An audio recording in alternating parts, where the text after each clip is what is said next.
Assalamualaikum warahmatullahi wabarakatuh. Perkenalkan, saya Diah Ayu Ardianti. Saat ini merupakan seorang dosen di Fakultas Ekonomi Universitas Samudra yang mengajar pada program studi manajemen.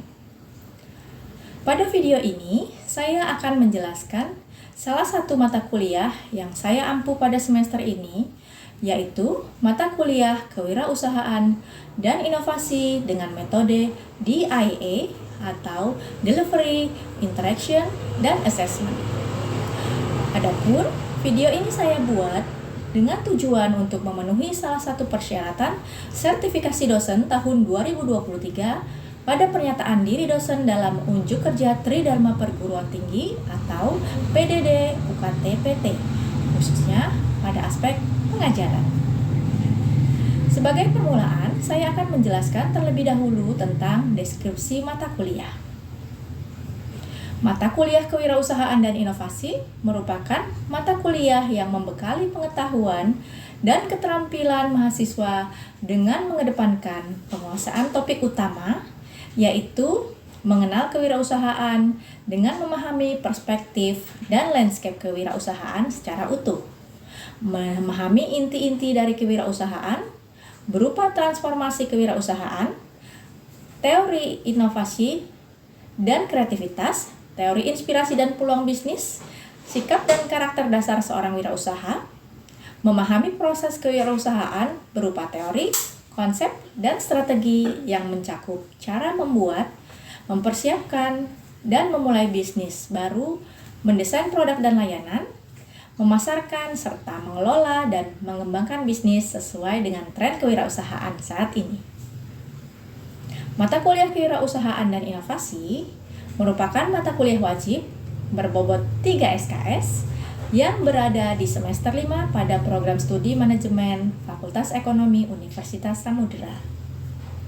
Mata kuliah Kewirausahaan dan Inovasi dilaksanakan dalam 16 kali pertemuan selama 1 semester, di mana 7 pertemuan pertama dilaksanakan sebelum ujian tengah semester, 1 pertemuan untuk melaksanakan ujian tengah semester, kemudian 7 pertemuan selanjutnya dilaksanakan sebelum pelaksanaan ujian akhir semester, dan 1 pertemuan untuk pelaksanaan ujian akhir semester. Adapun capaian pembelajaran mata kuliah dari mata kuliah ini adalah menginternalisasi semangat kemandirian, kejuangan, dan kewirausahaan, menguasai konsep teoritis manajemen SDM, keuangan, pemasaran, operasional, dan inovasi usaha secara mendalam, mampu menerapkan pemikiran logis, kritis, sistematis, dan inovatif dalam konteks pengembangan atau implementasi ilmu pengetahuan dan teknologi yang memperhatikan dan menerapkan nilai humaniora yang sesuai dengan bidang keahliannya. Dan terakhir, mampu menunjukkan kinerja mandiri, bermutu, dan terukur. Sedangkan subcapaian pembelajaran mata kuliah yang diharapkan dari mata kuliah ini antara lain adalah mahasiswa mampu mengidentifikasi tujuan dan manfaat kewirausahaan serta mampu menganalisis sebab-sebab timbulnya spirit of entrepreneurship serta mengembangkan konsep kewirausahaan bervisi industri. Selanjutnya, mahasiswa diharapkan mampu mengidentifikasi faktor-faktor yang mendukung untuk menjadi seorang wirausaha serta mengetahui hal-hal yang dapat dijadikan sebagai modal usaha dan memformulasikan solusi atas tantangan terbesar menjadi seorang wirausaha. Kemudian, mahasiswa juga diharapkan mampu mengidentifikasi, membandingkan, dan mengevaluasi sikap, watak, dan perilaku wirausaha sukses dan mempraktekkannya dalam kehidupan mahasiswa sehari-hari. Dengan mata kuliah ini, mahasiswa juga diharapkan mampu menguji beberapa teori kreativitas sebagai dasar pemikiran kreatif dan juga mengembangkan inovasi sebagai sarana pemecahan masalah kreatif. Kemampuan mengubah inspirasi menjadi sebuah peluang bisnis dan mengembangkannya serta memberdayakan peluang bisnis tersebut agar bernilai jual juga merupakan kemampuan yang diharapkan dari mata kuliah ini. Selanjutnya, diharapkan agar mahasiswa mampu mengevaluasi cara-cara dan memulai bisnis tanpa modal uang dan tentu saja dapat menuliskan visi misi bisnis yang telah direncanakannya.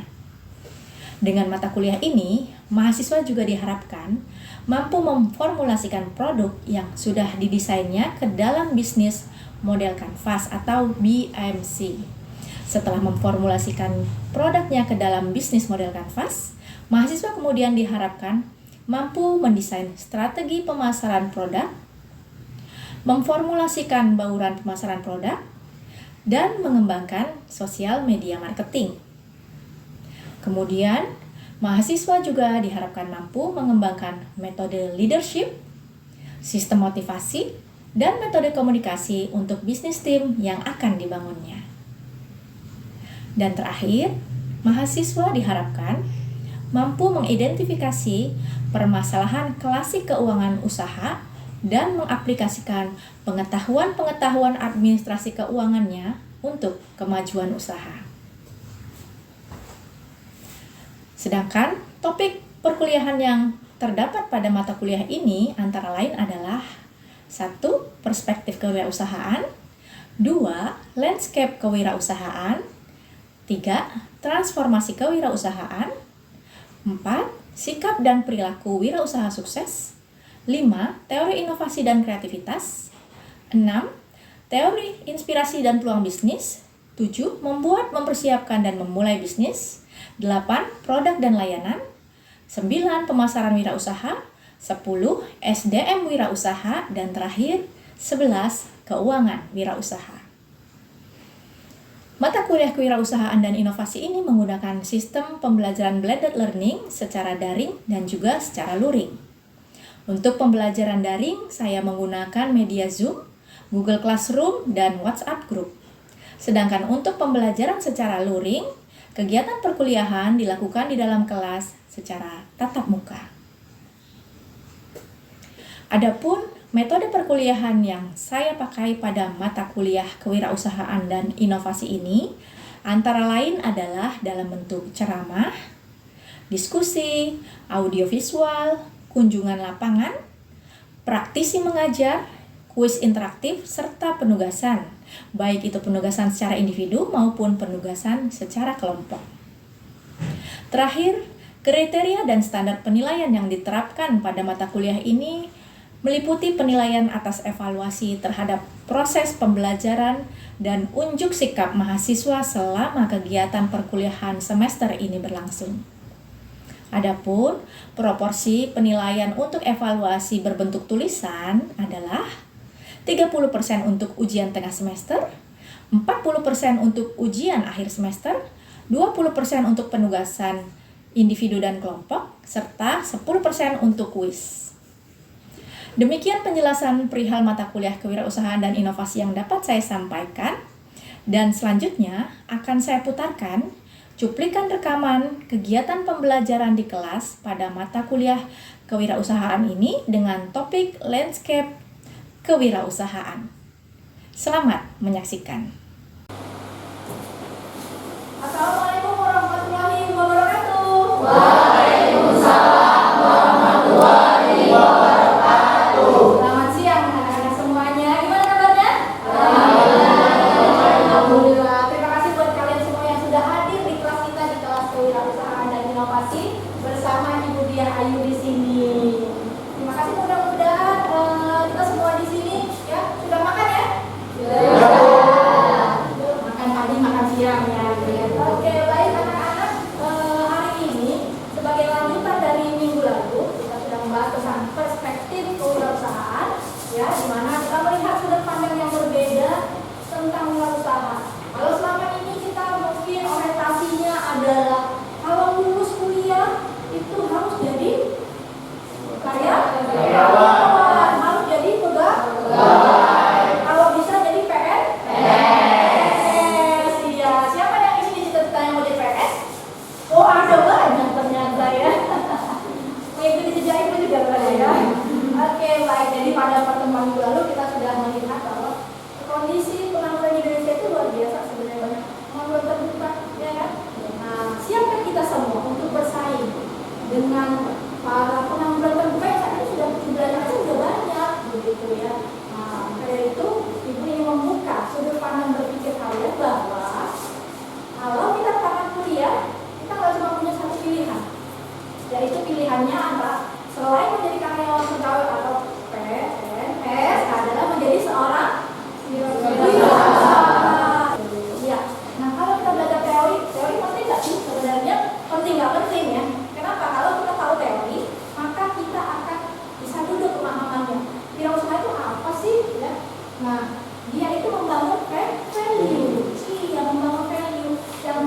kreatif oleh orang yang inovatif, maka bakat kelapa itu bisa jadi apa? Hiasan. Bisa jadi duit nggak? Bisa. Berubah? Batak jadi duit? Artinya apa itu? Proses. Nah, proses itulah yang disebut dengan menambah value. Ya kan? Jadinya apa? Hiasan jadi ya. Apalagi kira-kira jadi apa? Souvenir. Souvenir bentuk apa kira-kira? Mainan kunci mainan. Maksudnya ini kunci mainan, kunci jadi mainan. Maksudnya gantungan kunci. Oke, gantungan kunci. Lalu ada lagi yang punya ide kira-kira batak kelapa jadi apa sih? Ya? Wadah. Oke, jadi wadah. Bisa asbak? Bisa. Celengan? Siapa tadi yang sebut celengan? Oke, celengan ya kan? Itu bisa dibuka. Kalau mau buka semua orang bisa ya. Ya kalau mau buka ada aja idenya.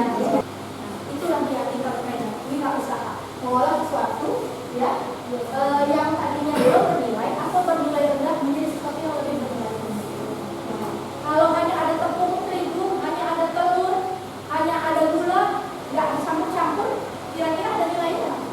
Dalam arti bisa dijual dengan harga sesuai dengan jenis produknya saja kan. Tapi kalau dia sudah dicampur, sudah dimixer, sudah ditambah telur, lalu dibentuk menjadi donat, kira-kira bertambah nggak nilainya? Bertambah ya kan, bisa jadi 1.000, ya kan, satu donat, ya, bisa jadi 2.000, bisa jadi 5.000, bisa jadi kalau donat dengan merek terkenal harganya bisa jadi 10.000,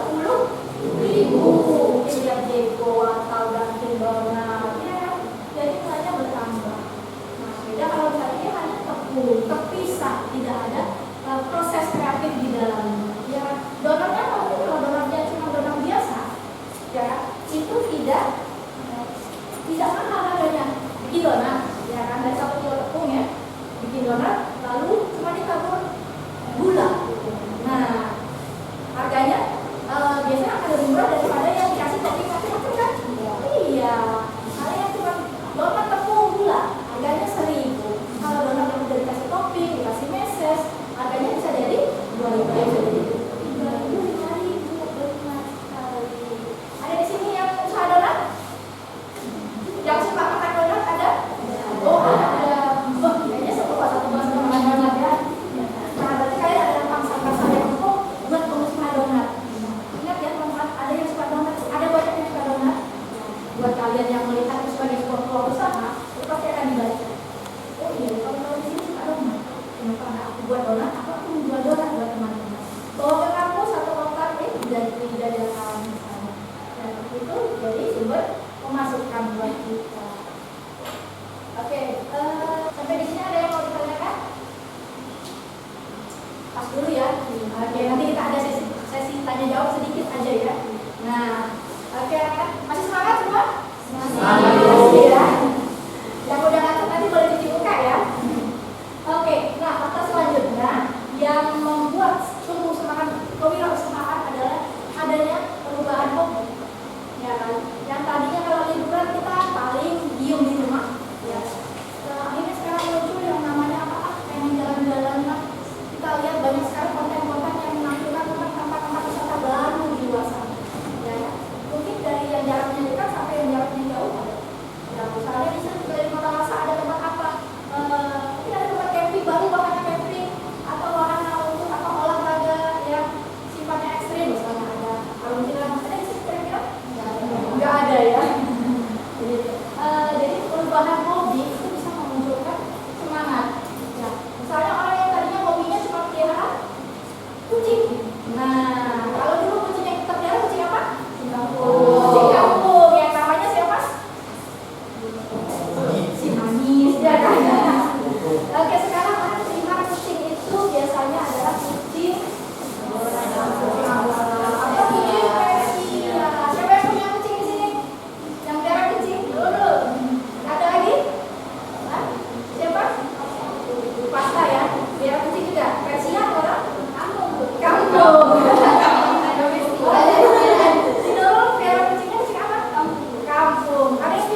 Jadi itu memunculkan peluang usaha apa?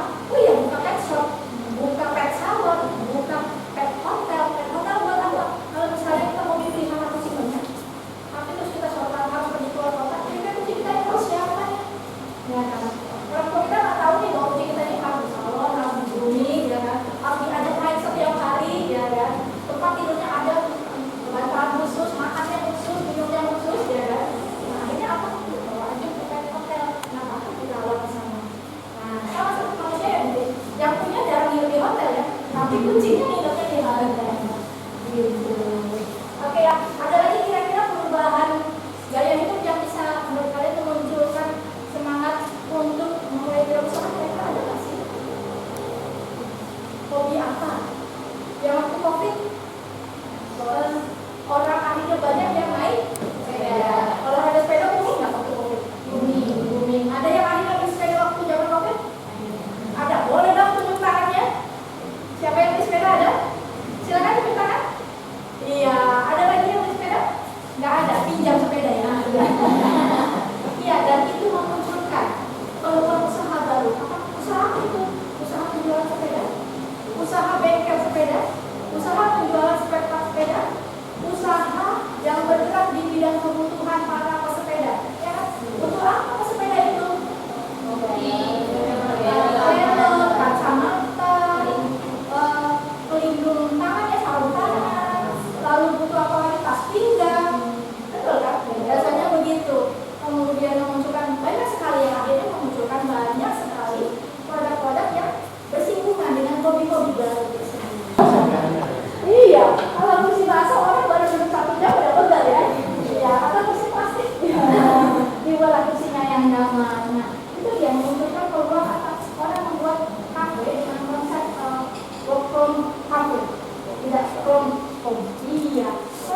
Orang deal-deal bisnis sekarang udah jarang di ruang rapat di kantor, tapi deal-deal bisnis diadakan di mana? Di kafe-kafe. Dan kita lihat mungkin tidak hanya menambah para pekerja, tidak hanya menambah para pelajar, mahasiswa, bahwa sistem belajarnya itu bisa jarak jauh, ya. Kerja pandemi ini juga berubah, bahwa kalau misalnya dulu orang tidak tahu yang namanya kita harus post foto nih dari Instagramable supaya banyak like-nya, ya kan gitu. Akhirnya apa? Terambah juga ke ibu-ibu. Ibu-ibu sekarang itu kalau mau arisan kira-kira buatnya di rumah atau tidak? Tidak. Kenapa? Kenapa kira-kira? Kalau di rumah kenapa kira-kira? Buatnya? Repot, iya. Kalau bapak dia nggak pernah arisan ya. Ibu salah bertanya ya. Tanya sama perempuan. Iya, karena kalau misalnya di rumah repot, nyiapin makanan, nyiapin piring, gelas, minum, ya kan? Tambah. Nyiapin lipat-lipat tisu ya. Tapi kalau kita buatnya di kafe, tinggal pesen pakai makanan yang sesuai budget. Kita tinggal datang, duduk, kocok arisan, makanannya datang, nggak repot mikirin cuci piring, ya kan? Nggak repot lagi mikirin semuanya, sudah di-handle oleh pihak kafe. Begitu. Kafe juga nggak mau kalah supaya ibu-ibu ini sering datang kemari dan menciptakan spot-spot foto dan Instagramable. Nah, makanya muncul ada kafe dengan berbagai macam konsep yang bisa membuat orang mau datang. Yang ini kafenya temanya bukan, ya, banyak pohon di dalam deh. Atau kafe ini temanya sosmed, jadi logo-logo besar sosial media itu ada. Jadi orang dengan bangga misalnya masuk ke dalam sebuah bingkai yang itu bingkai itu berbentuk foto booth Instagram. Nah, biar seru gitu ya kan. Biasanya update foto, ini fotonya udah di dalam bingkai. Nah, itu adalah peluang. Peluang tidak hanya bagi kafe, tapi pengusaha pembuat bingkai itu akan saling berhubungan, gitu ya, akan saling berhubungan ya. Jadi ibu-ibu ini udah tahu kita bahwa sekarang orang ngumpulnya di kafe. Jangan kan ibu-ibu arisan, bosan-bosan aja kadang mau apa cuma bingung bosan. Tapi di kafe biar nggak bosan, ya karena kalau lapar di Samsung pesan, bener ya. Karena memang seperti biasa logika akan jalan tanpa logistik. Ya kalau kita lapar kita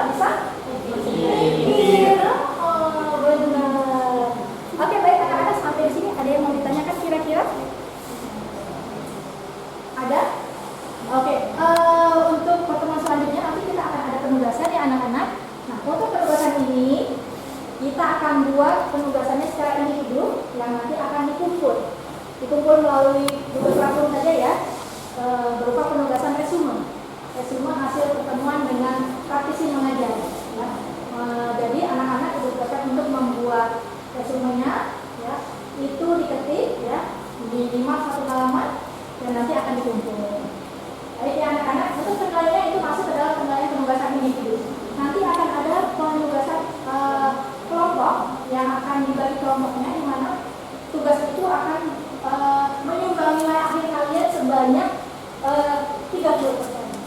Ya, baik tugas individu maupun untuk tugas kelompok. Nah, untuk ujian akhir semester itu biasanya menyumbang 40% dan untuk ujian tengah semester itu menyumbang nilai sebanyak 30%. Makanya kalau misalnya udah ketahuan UTS-nya agak rendah, tolong dinaikkan nilainya, belajar yang rajin ya, supaya nilai dari UAS-nya bisa tinggi. Oke, baik anak-anak. Sepertinya untuk hari ini sampai di sini dulu ya pertemuan kita. Mudah-mudahan apa yang ibu sampaikan ada manfaatnya buat kalian semua. Terima kasih sudah hadir di kelas ini. Ya, jangan lupa tugasnya nanti kita kumpulkan ya. Ya. Dek, ada lagi yang mau ditanya? Pas ya? Iya. Apa ada yang mau bertanya? Bu, kita pulangnya berapa menit lagi? Oke, sebentar lagi kita akan pulang. Terima kasih anak-anak. Jangan lupa untuk selalu mengeksplor diri. Jangan lupa untuk selalu belajar. Karena hari ini harus lebih baik dari hari kemarin. Hari esok harus lebih baik dari hari ini. Bila ya. Assalamualaikum warahmatullahi wabarakatuh. Selamat siang anak-anak semuanya. Sampai jumpa di pertemuan selanjutnya.